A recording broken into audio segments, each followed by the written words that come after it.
आज हम लोग पहला जो चैप्टर है आपका कंपोजिट फंक्शन यानी कि संयुक्त फलन, वहां से स्टार्ट कर रहे हैं। फर्स्ट जो चैप्टर है तो कंपोजिट फंक्शन में ये जो आपको वर्ड दिख रहा है फंक्शन, ये आपका क्लास 11th में आ चुका है। ठीक, फंक्शन क्लास 11th में हो चुका है। ये बुक वाला सोचता है कि आपको क्लास 11th का फंक्शन आता है, उसके बाद उन दो फलनों को संयुक्त करने का जो सिस्टम है वह क्लास 12th में दिया है। तो कंपोजिट फंक्शन को स्टार्ट करने से पहले मैं आपको थोड़ा फंक्शन फलन याद दिलाना चाह रहा हूं।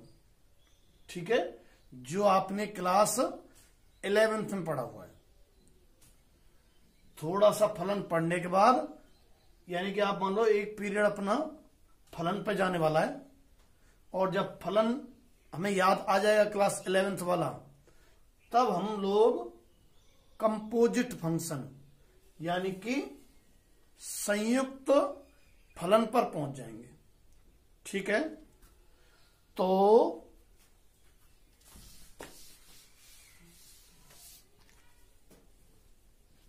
क्लास 11th में आपका जो फलन है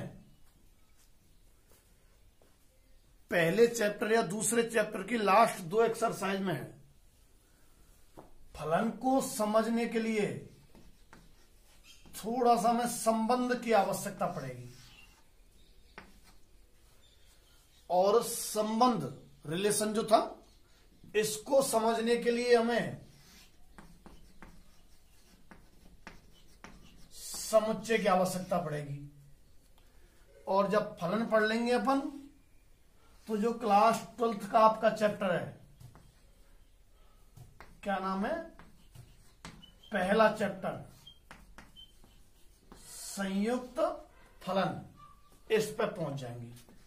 मेरा मतलब है कि संयुक्त फलन पे पहुंचने के लिए आपको फलन पढ़ना पड़ेगा।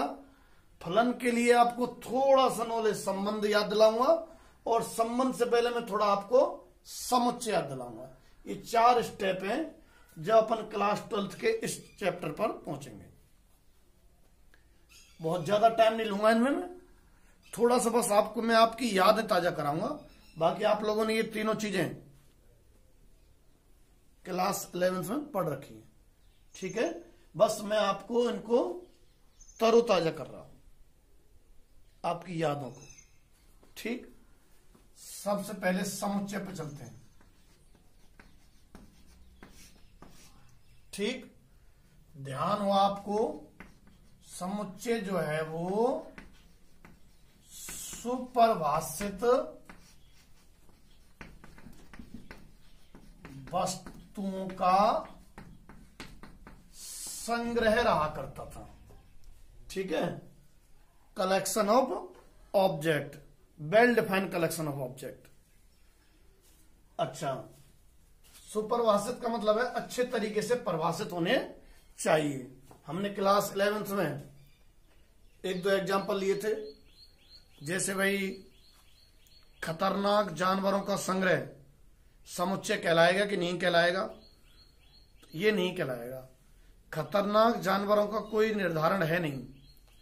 किसी व्यक्ति को कोई जानवर खतरनाक लगता है, किसी को कोई खतरनाक लगता है, तो ये वेल डिफाइंड नहीं है, अच्छे तरीके से परिभाषित नहीं है। तो ये वाला जो कलेक्शन है, कौन सा, खतरनाक जानवरों का संग्रह, ये समुच्चय में नहीं आएगा। ठीक है, हाँ, प्राकृत संख्याओं का संग्रह समुच्चय में आ जाएगा। सभी लोग जानते हैं प्राकृत संख्या किसे बोलते हैं अपन, नेचुरल नंबर 1 2 3 4 5 इस तरीके से। तो जो भी कलेक्शन आप कर रहे हैं वो वेल डिफाइन होना चाहिए, जिसका भी आप संग्रह कर रहे हैं वो क्या कहलाता था, समुच्चय। और याद हो आपको समुच्चय को अपन यूं मंझला ब्रैकेट में यहां उनको लिखा करते थे जिनका संग्रह किया जा रहा है। जैसे बोल रहा हूं मैं प्राकृत संख्याओं का संग्रह। ठीक है, हमारा चैप्टर समुच्चय नहीं है, संयुक्त फलन है। बस मैं थोड़ा थोड़ा याद दिला रहा हूं आपको। ये प्राकृत संख्या है, इनको आपको ध्यान हो तो अब यह बोला करते थे। ठीक है, और इस समुच्चय को किसी इंग्लिश के कैपिटल अल्फाबेट से रिप्रेजेंट करते थे। नेचुरल नंबर के जो कलेक्शन है इसको लगभग फिक्स किया हुआ है, एन से रिप्रेजेंट करते हैं। तो दो चार जो समुच्चय हैं पहले तो मैं उनको बता देता हूं आप लोगों को। ये तो प्राकृत संख्या,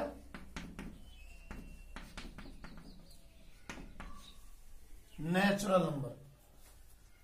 अच्छा, जो पूर्ण संख्या है जीरो से जो स्टार्ट होती हैं 1 2 3 4 ये वाली, इन्हें अपन डब्लू से रिप्रेजेंट करते हैं। तीसरा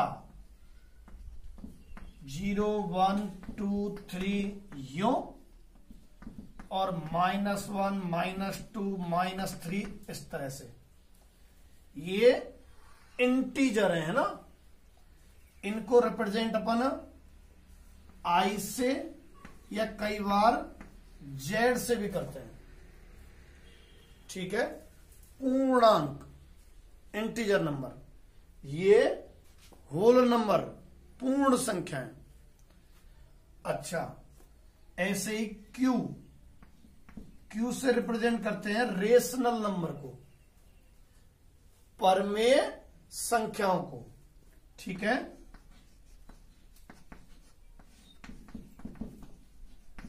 परमेय संख्याएं क्या होती हैं 9th 10th में खूब डिटेल से है, क्लास 11th में पढ़ा दिया था। और छोटा सा याद दिला दूं तो आपको मैं P/Q फॉर्म में लिखी जा सके, Q नॉट इक्वल टू 0 हो जो वाली, और साथ में P और Q दोनों क्या होने चाहिए integer. P, Q belongs to integer. ठीक, अच्छा, फिर रियल नंबर, वास्तविक संख्याएं। ठीक है, इसमें रेशनल और इरेशनल मतलब सब के सब ये नंबर जो है ये इंक्लूड है इसमें, है ना। रियल नंबर इसको रिप्रेजेंट अपन किससे करते हैं आर से। ठीक, फिर अपना है कॉम्प्लेक्स नंबर, क्लास 11th में सब कुछ है ये, बस मैं आपकी यादें ताजा कर रहा हूं। कॉम्प्लेक्स नंबर कौन सी भाई, सम्मिश्र संख्या। इसमें आपकी real number plus imaginary number दोनों ही नंबर इंक्लूड होते हैं। ठीक है, 0 कॉम्प्लेक्स नंबर है क्योंकि रियल नंबर है, रियल नंबर और इमेजिनरी है ना, दोनों इसमें इंक्लूड होते हैं। मोस्टली आपके ये समुच्चय या यूं कहें ये नोटेशन जो है ये आपके काम आएंगे। ठीक, समुच्चय में और थोड़ा सा बढ़ रहा हूं मैं, सिर्फ समुच्चय में से वो वाली चीजें बताऊंगा जो आपको इसमें काम आएंगी। बाकी समुच्चय चैप्टर काफी बड़ा है, समुच्चय की जगह पढ़ा जाएगा। अच्छा, एक रहा करता था उपसमुच्चय, ये आप नोट करते जाना, जो पहले मैंने समुच्चय हेडिंग डाला था और बस ये उतार लेना आप, जो अभी अभी लिखा था ना सभी सेंट है। उपसमुच्चय, उपसमुच्चय क्या रहा करता था भाई, ध्यान हो तो आपको मैं केवल याद दिला के समझा रहा हूं बस। 1 2 3 मान लो ये कोई समुच्चय है, ये कोई सेट है, और ये एक दूसरा है, 1 2 3 4 5। देखो ए के सभी एलिमेंट जो हैं बी में है ना, यानी ए बी में निहित है, ऐसे समझो एक तरीके से। तो ए बी का उप समुच्चय है, उप मतलब अंडर मानो एक तरीके से। बी ए में निहित नहीं है, ए बी में निहित है, तो ए उप है, ए उप समुच्चय है, सबसेट है ना। A is the subset of B, ठीक है। यदि ए के सभी अवयव बी में एग्जिस्ट हो तो ए बी का उप समुच्चय कहलाता है, ठीक है। आपको ध्यान हो तो फाई प्रत्येक समुच्चय का, पहले तो इसमें बता दूं कि यहां ए के सभी अवयव बी में है, ठीक है। तो ए बी का उप समुच्चय है। आप इस तरह का नोट कर लेना, काफी है। अच्छा, इसमें ध्यान होता आपको, फाई सभी समुच्चयों का उप समुच्चय होता है। और दूसरा बिंदु, प्रत्येक समुच्चय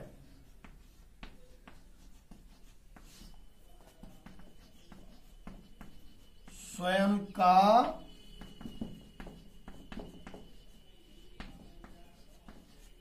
उप समुच्चय होता है। फाई सभी समुच्चय का उप समुच्चय होता है, यानी फाई फाई का भी होता है, फाई ए का भी है, फाई बी का भी है ना। और प्रत्येक समुच्चय स्वयं का उप समुच्चय होता है, क्योंकि खुद के अवयव खुद में निहित तो होंगे ना। ये 2 पॉइंट है। उप समुच्चय आप नोट कर लेना, इसी चैप्टर के अंदर है ना।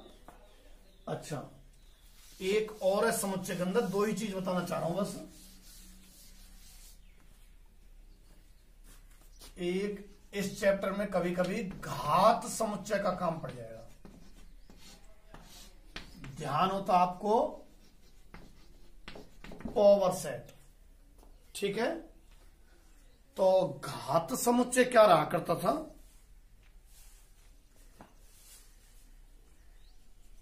यदि ए बराबर 1 2 3 ये हो तो मैं ए के उप समुच्चय लिख रहा हूं। देखना जरा, एक तो मैंने बताया था अभी अभी कि फाई प्रत्येक समुच्चय का उप समुच्चय रहा करता है।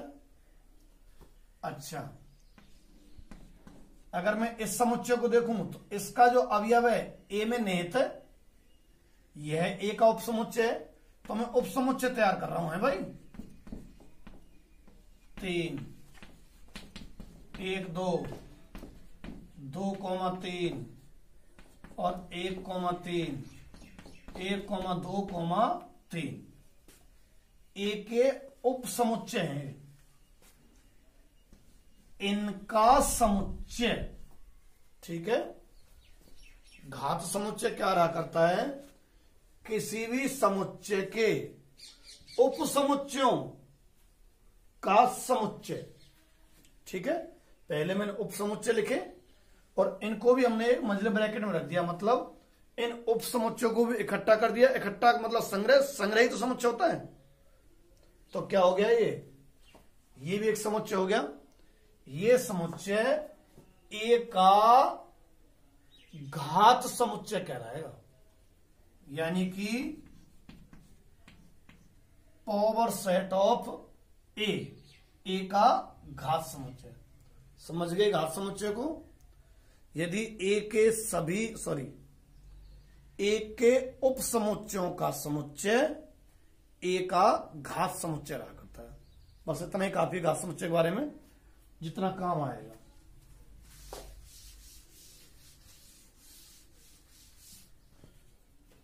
अब थोड़ा सा डिस्कस कर लेते हैं अपन किसको, संबंध को। ध्यान है ना, समुच्चय से संबंध, संबंध से फलन और फलन से संयुक्त फलन पे हम पहुंचने वाले। तो संबंध, देखो संबंध दो वस्तुएं इनमें होता है, तो हुआ क्या करेगा, दो समुच्चय होंगे, उनमें संबंध होगा। समुच्चय के अवयवों में क्या संबंध क्या रहा करेगा, एक शर्त के तहत जोड़ा करेंगे उनको, जो शर्त रहा करेगी वो संबंध होगा। जैसे देखो अभी एग्जांपल से जाना जाएगा आपको। ये मान लो ए समुच्चय है, हमने यहां तक का पोर्शन क्लास 11th में पढ़ा हुआ है, ठीक है। अच्छा, तो ये ए समुच्चय और ये बी समुच्चय है, 1 2 3 4, 1 4 9 16, और मैंने इनको यूं कनेक्ट कर रखा है, ठीक। यदि मैं ए समुच्चय के अवयवों को x से डिनोट करूं और बी समुच्चय के अवयवों को, ये जो एलिमेंट है इनको y से डिनोट करूं, तो आप यहां गौर करें तो इनका स्क्वायर करके देखो ये आ रहा है, 2 का स्क्वायर 4, 3 का स्क्वायर 9, 4 का स्क्वायर 16। तो इनमें जो जुड़ाव है, जुड़ाव एक तरह से संबंध समझो आप, तो इनमें जो संबंध है वो कौन सी शर्त के तहत है कि भाई इनका वर्ग किया जाए तो इसके बराबर होंगे। अगर x का वर्ग किया जाए, स्क्वायर किया जाए, तो कितने के बराबर, y के बराबर। यानी कि x का संबंध y से इस प्रकार है, कौन सी प्रकार है कि y कितने के बराबर है, x के स्क्वायर के। तो ये शर्त है, इस शर्त को ही अपन क्या बोलते हैं भाई, संबंध बोलते हैं, ठीक है। अक्सर पहले समुच्चय के अवयवों को हम x से व्यक्त करेंगे और दूसरे समुच्चय के अवयवों को हम y से व्यक्त करेंगे। अच्छा, तो x का संबंध y से इस डायग्राम में कैसे है भाई कि y कितने के बराबर रहा कर रहा है, x स्क्वायर के। जिन जिनमें कनेक्शन है ना उनके लिए ये शर्त है, यही शर्त संबंध कहलाती है। अच्छा, कई बार संबंध दे देता है और आपसे कनेक्शन एस्टेब्लिश करवाएगा, ये ऐसे, जैसे मान लो संबंध किसी भी, यहां मैंने R से व्यक्त किया है, तो एक संबंध R इस प्रकार है, और कैसे है वो, ऐसे कहेगा n से n में एक संबंध R कहां से कहां है, n से n में। इस लिखे का मतलब है जैसे यहां a और b है ना, इस क्वेश्चन में ये दोनों क्या है, n n। मैं यहां n की जगह i भी कर सकता हूं, तो समझ जाओ b की जगह तो i है और a की जगह n है, पर मैं n ही ले रहा हूं, है ना। तो संबंध n से n में कैसे है कि x का संबंध y से यूं देखा जाए, y बराबर 2x प्लस 1, 2x प्लस 1, ठीक। इसमें आपको मैंने कनेक्शन दे दिया था, हमने इस कनेक्शन को देख के शर्त बनाई थी। इसमें क्या कर रहा हूं मैं, ये शर्त दे दी, संबंध दे दिया, इस तरह का डायग्राम बना रहे हैं अपन। तो देखो बनाओ,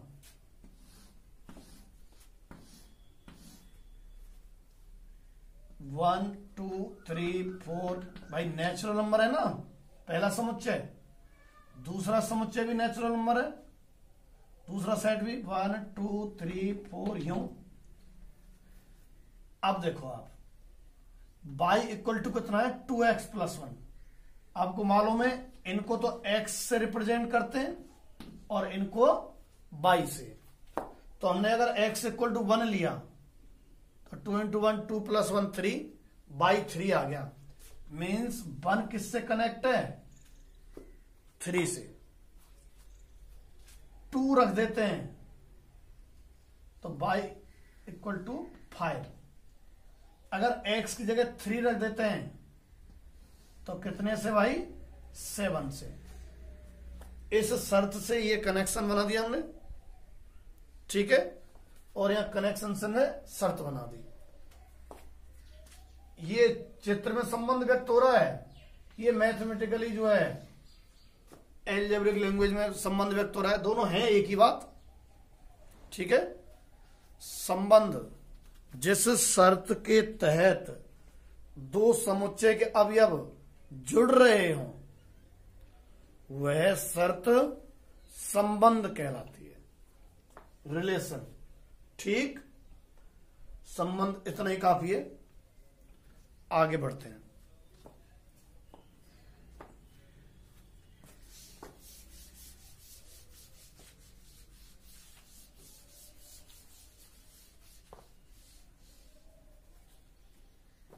एक टर्म और थी,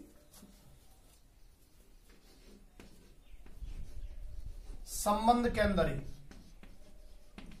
ऑर्डर पेयर, क्रमित युग्म, ठीक है। तो अब यह भी जो संबंध स्थापित किया था ना हमने डायग्राम में, दो अवयव थे, दो अवयवों को अपन युग्म कहेंगे, दो जोड़े को, और उनका क्रम फिक्स था कि x का वर्ग करेंगे तभी y के बराबर आएगा। ये थोड़ी था कि कैसे भी कर लो बदल के, y का वर्ग कर दो x के बराबर आ जाएगा, ऐसे नहीं था ना। x का वर्ग कर रहे थे तब y के बराबर आ रहा था। मतलब उनका क्रम वही रखोगे तो ही x² = y आएगा।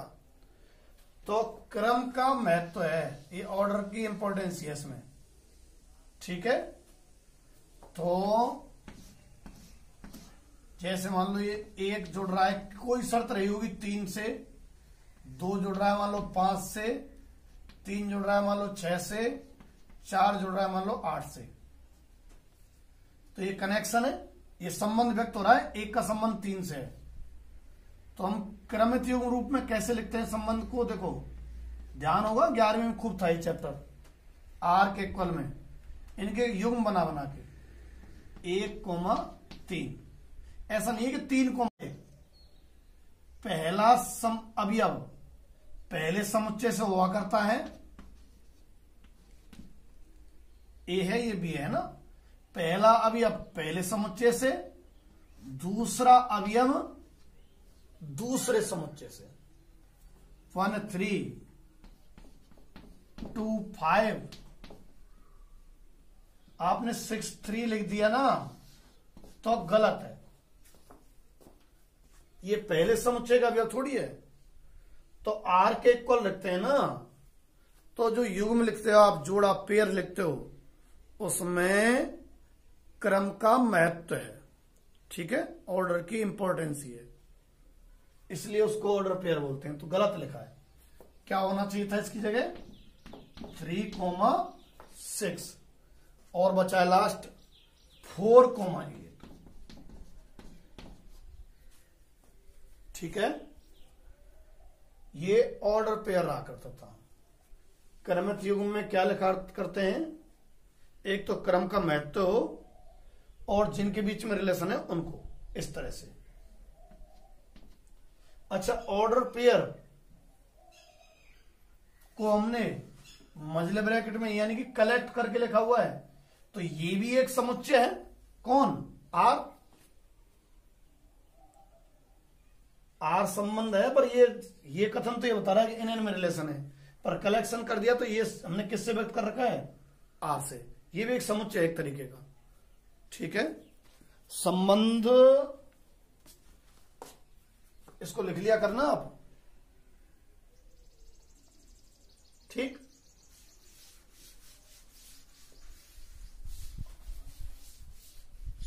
ये दो टॉपिक हम लोगों ने पढ़ लिए। कौन कौन से भाई? समुच्चय और संबंध। अब हम यहां पहुंच रहे हैं, हमारे क्लास 12th में संयुक्त फलन है। बस मैं इसके लिए जो काम में आने वाली चीजें हैं, जो आपने क्लास 11th में पढ़ ली थी, उनको याद दिला रहा हूं, है ना। कहां पहुंच जाते हैं अपन? अब फलन पे देखो,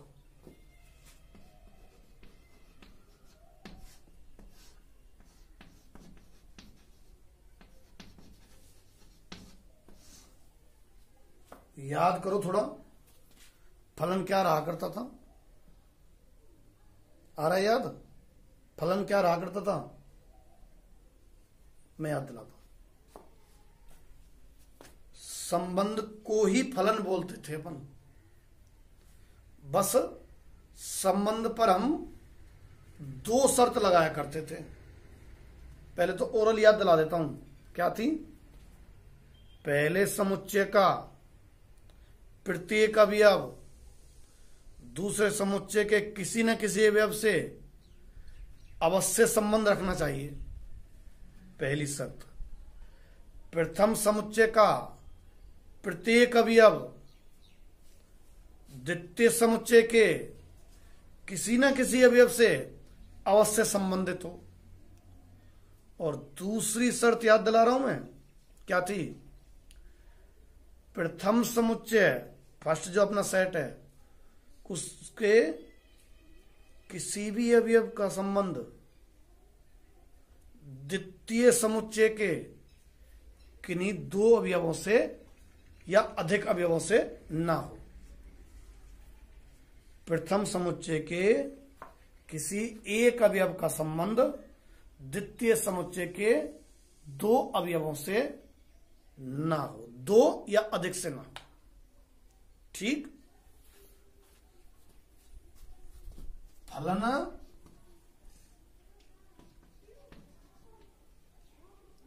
या यूं कहें अपन, संबंध ही फलन होता है यदि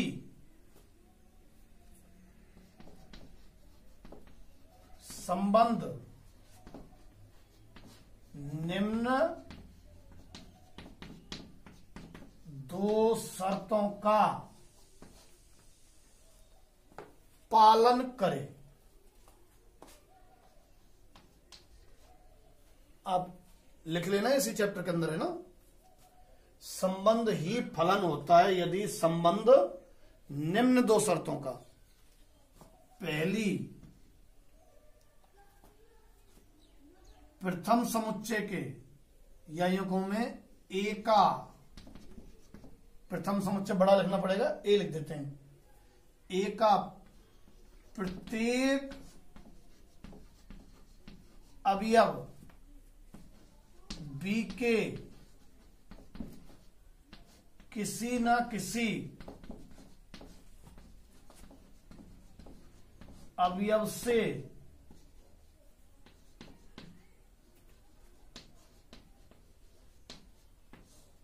संबंधित हो। ठीक है?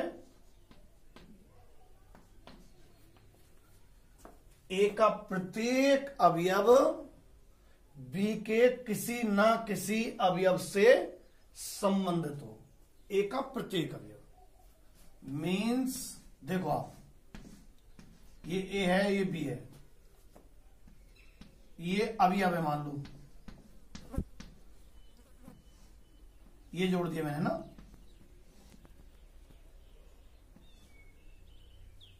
और बढ़ा देता हूं, देखो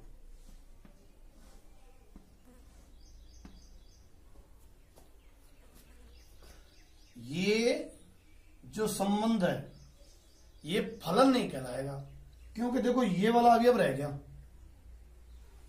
इनकी जगह संख्याएं होंगी, कुछ यहां भी संख्याएं होंगी, और सवाल में कोई शर्त होगी, और शर्त मान लो इस तरह से होगी कि ये रह गया जुड़ने से,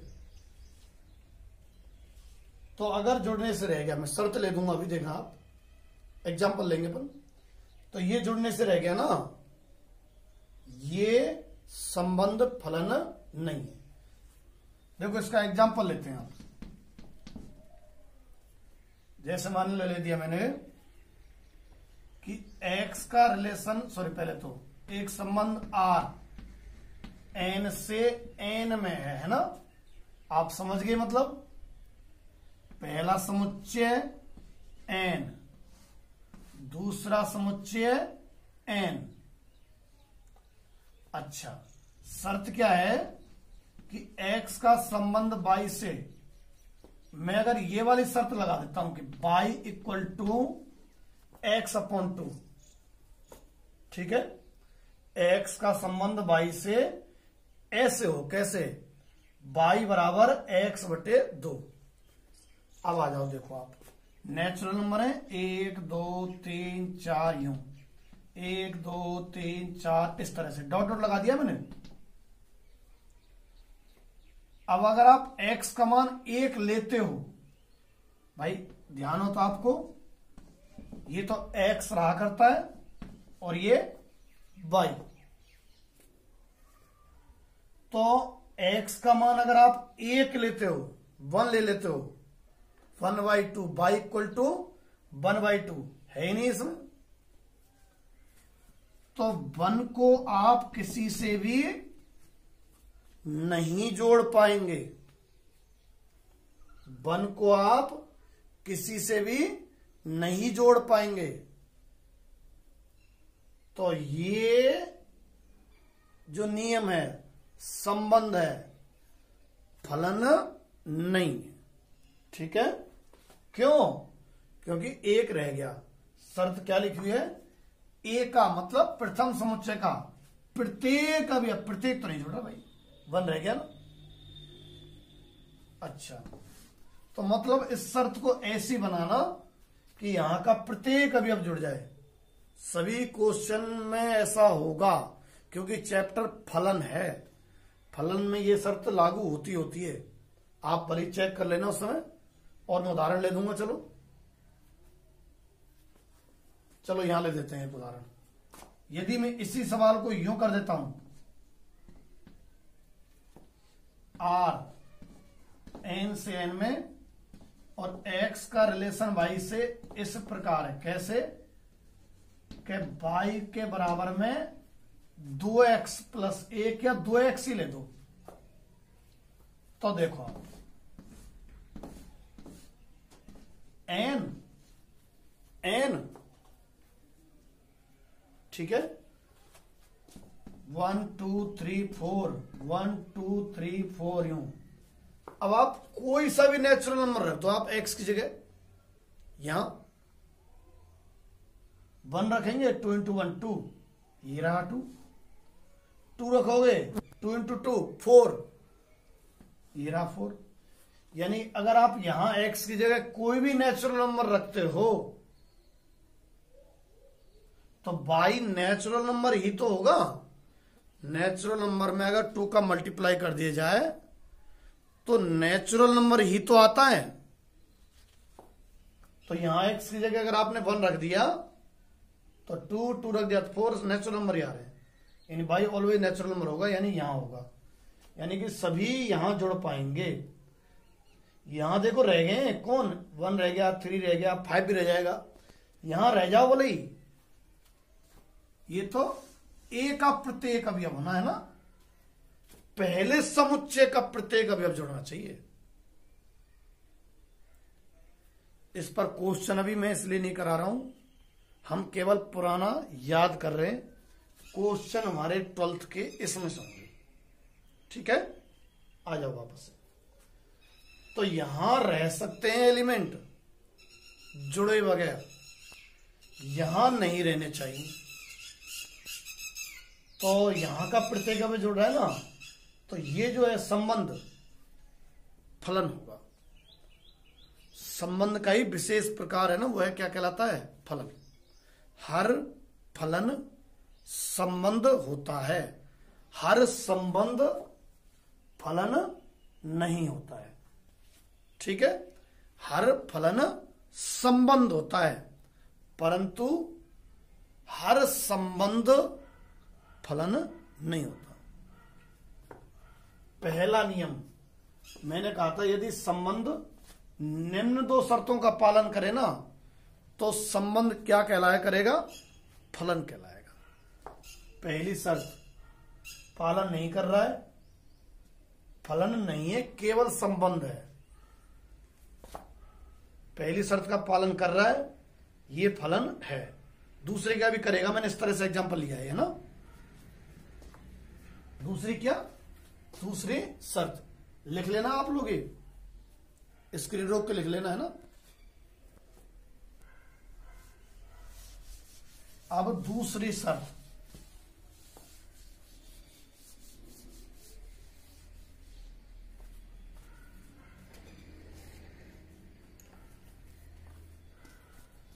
पहली मैंने यहां लिख दी थी।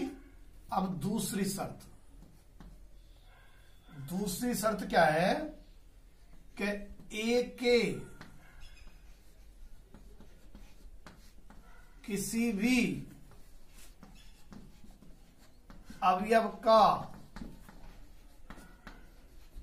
संबंध, ए के किसी भी अवयव का संबंध बी के दो या अधिक अवयवों से ना हो। ए के किसी भी अवयव का संबंध बी के दो या अधिक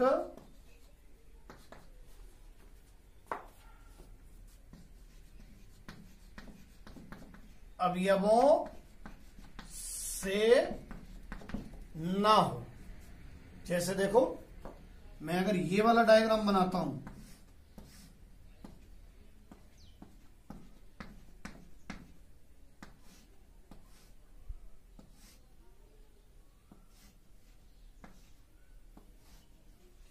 देखो ये वाला अवयव है ना, ये ए समुच्चय बी समुच्चय है ना। ये वाला जो अवयव है, एलिमेंट है, ये दो से कनेक्ट है। देखो ये, तो ऐसी स्थिति वाला डायग्राम बनता है ना, तो वो जो शर्त रही होगी वह फलन नहीं है। ठीक है। अच्छा, इसकी जगह अगर यूं हो, देखो यूं,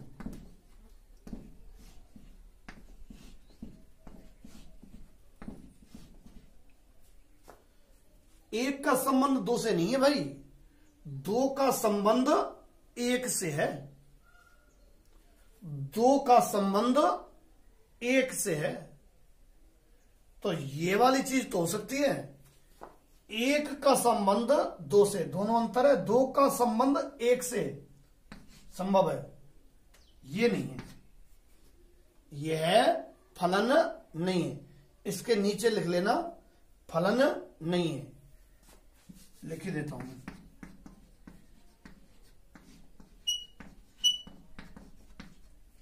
और ये फलन है।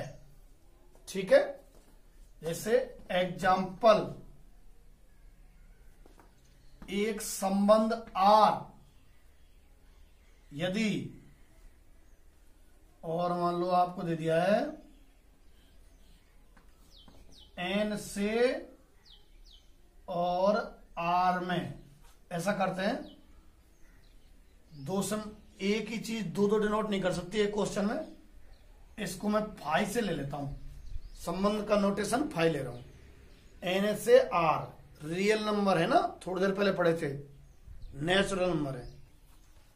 और भी जो जुड़ेंगे वो ऐसे जुड़ने चाहिए कि y बराबर प्लस माइनस रूट एक्स। अगर मैंने ऐसे दे दिया तो देखना आप,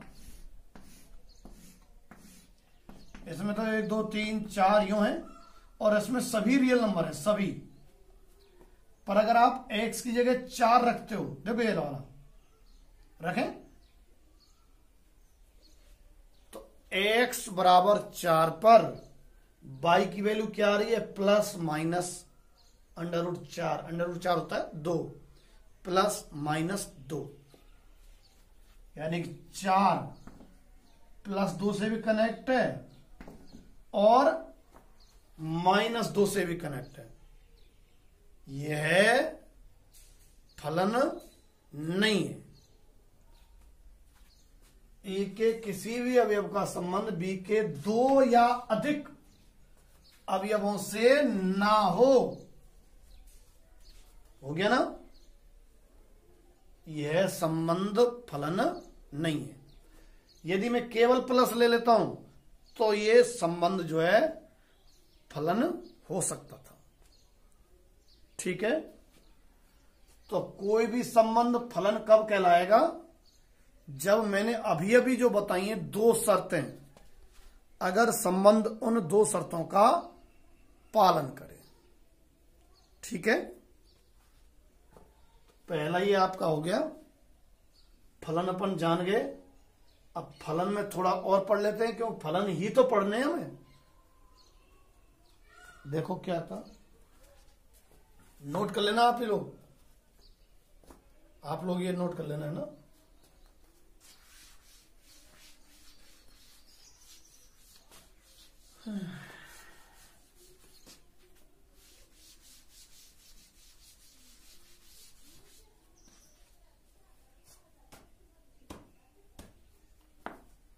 कोई बात हो तो कमेंट बॉक्स में लिख देना है ना, कुछ पूछना करना हो।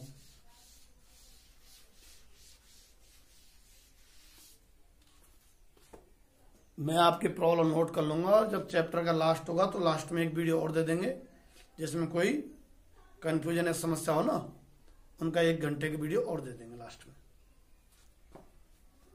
हम यहां पहुंचेंगे तब क्वेश्चन करेंगे, अभी थोड़े इसमें अड़जे हुए हैं ना। एक क्लास अपनी यहीं तक आएगी, पहली, दूसरी क्लास से आप यहां करेंगे, क्योंकि पहला याद दिलाना जरूरी है। तो देखिए, संबंध आर से व्यक्त होता था अक्सर,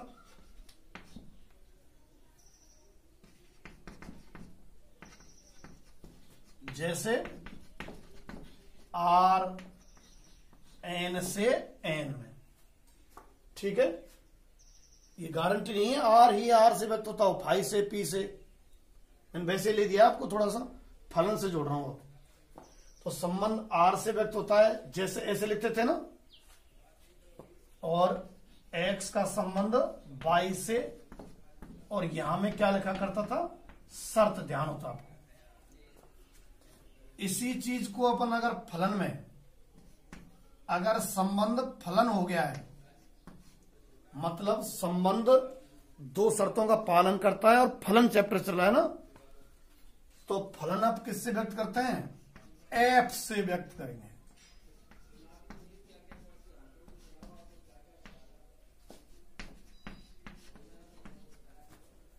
और कैसे लिखा जाया करेगा फिर? आर की जगह क्या होगा? एफ। और होगा कुछ इस तरह से ही, जैसे एन से एन। इसकी जगह हम क्या लिख दिया करेंगे? एफ एक्स इक्वल टू, और यहां क्या आ जाया करेगी? शर्त का एक्स वाला पोर्शन। ठीक है, मतलब आप एफ एक्स बराबर लिखा करेंगे। ठीक है, इस जगह पे कभी साइन एक्स होगा, कभी इस जगह एक्स स्क्वायर होगा। ठीक है, कभी इस जगह 2x प्लस 1 होगा। जैसे ये a और ये b रहा करता था, इनके अवयवों को x से और इनको अवयवों को हम y से, और इनमें आपस में संबंध रहा करते थे। ठीक, अब कैसे करेंगे?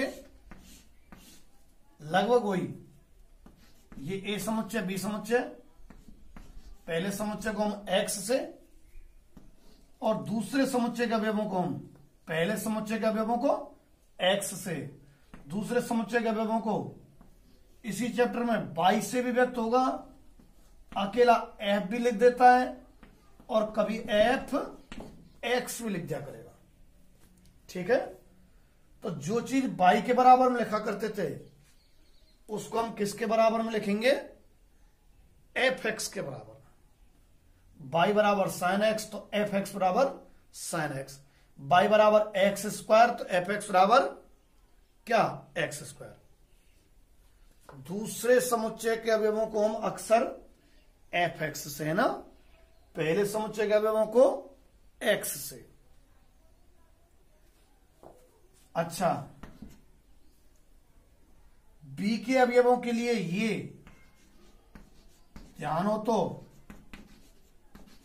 पूर्व प्रतिबिंब, ठीक है, प्री इमेज, पूर्व प्रतिबिंब प्री इमेज, और इनको अपन बाई के मान जो होते हैं, बाई के मान जो होते हैं इनको प्रतिबिंब या यूं कहें इमेज कहा करते थे, है ना। और पहला समुच्चय ये प्रांत भी रहा करता है, सब क्लास 11th में है ये, ठीक है। और बी पूरे को तो आप ध्यान हो तो सहप्रांत बोलते थे, है ना। बी के सभी अवयवों को तो सहप्रांत बोलते थे। और परिसर ध्यान है, परिसर एफ एक्स के जो मान है, एफ एक्स या वाई के मानों का समुच्चय,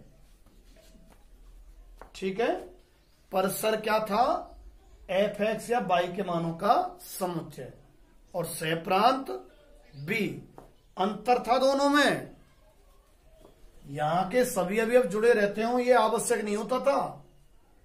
मान लो 10 थे और 6 जुड़ रहे हैं तो 6 अवयव, तो 6 तो परिसर कहलाएंगे और 10 के 10 अवयवों का समुच्चय क्या कहलाएगा? सहप्रांत। सहप्रांत में से बे अवयव जो कनेक्ट हैं वे परिसर कहलाते थे, ध्यान है। तो ये अपना कुछ फलन का क्लास 11th का पोर्शन है ये सब। जल्दी जल्दी से मोटे तौर पर याद दिला रहा हूं आपको बस, ठीक। आगे बढ़ते हैं।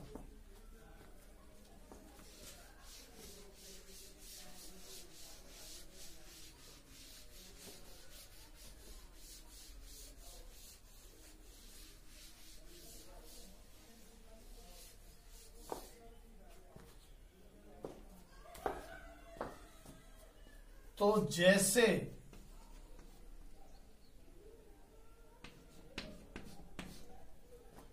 आर के बराबर भी तो अपन युग्म लिखते थे ना,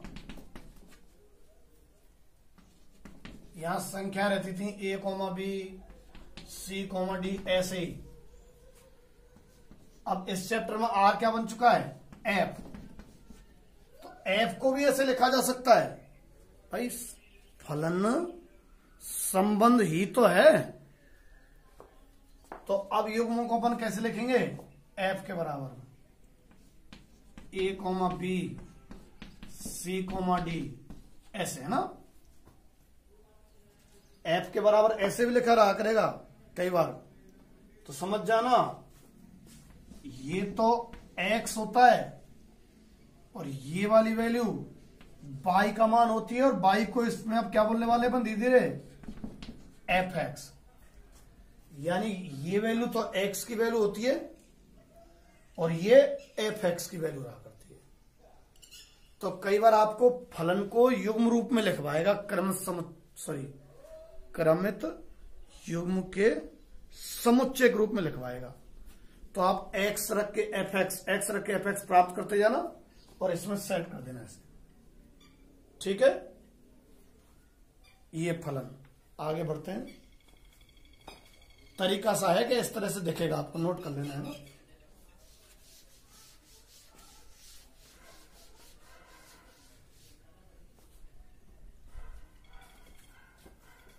ध्यान हो तो आपको फलनों के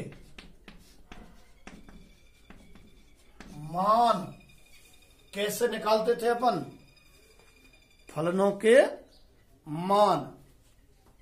जैसे यदि कोई फलन, एग्जाम्पल ही ले रहा हूं मैं सीधा, यहीं तक पढ़ रहे हैं जो हमने पहले पढ़ चुके हैं। एफ आर से आर में, एफ आर से आर में कैसे दिया हुआ है? F X equal to 3x²। ठीक है, तो समझ गए पहला समुच्चय।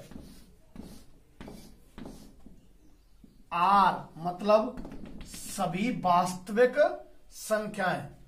इस क्वेश्चन में आर संबंध को व्यक्त नहीं कर रहा है ना।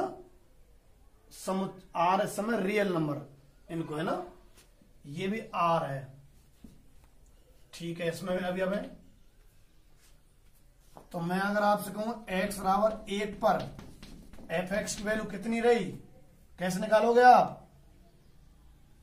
x का मान 1 रख दो इसमें, 3 × 1², क्या 1² 1 और 1 और 3 1 31 मत कर देना, इसको गुणाया इन दोनों बीच में 3। जैसे x इक्वल टू 5 पे निकालना चाहा हमने, एफ एक्स कितना आएगा भाई? 5 रखो x की वैल्यू, कितना 25 × 3 75 हो गया है ना। इस तरह से यहां रख दिया करते हैं ना। तो इसको आप यूं भी लिख सकते हो ना, कैसे? 1,3 ऐसी तो वैल्यू आ रही थी, 5,75 यूं। ये तो x की वैल्यू ध्यान करो, और ये एफ एक्स की वैल्यू है। और जैसे मैं एग्जांपल आपको एफ आर से आर में, और एफ एक्स आपको दे रखा है क्या? एफ एक्स आपको दे दिया मान लो 2x/1 + x², और आपसे एफ tan थीटा की वैल्यू पूछ रहा है। एफ आर से आर में, और एफ एक्स बराबर कितना दे रखा है? 2x/1 + x²। आपसे एफ tan थीटा, तो कैसे करोगे? देखो, एफ tan थीटा रखो 2 × tan theta upon 1 + tan² theta. Class 11th के ट्रिग्नोमेट्री वाले चैप्टर के सारे फॉर्मूले एक बार ये वीडियो देखने के बाद सारे फॉर्मूले देख लेना। लगभग प्रत्येक फॉर्मूला काम आएगा, है ना, देख ही लेना। एफ tan theta equal to 2 tan theta upon 1 + tan² theta. ध्यान है कि किसका फॉर्मूला था ये?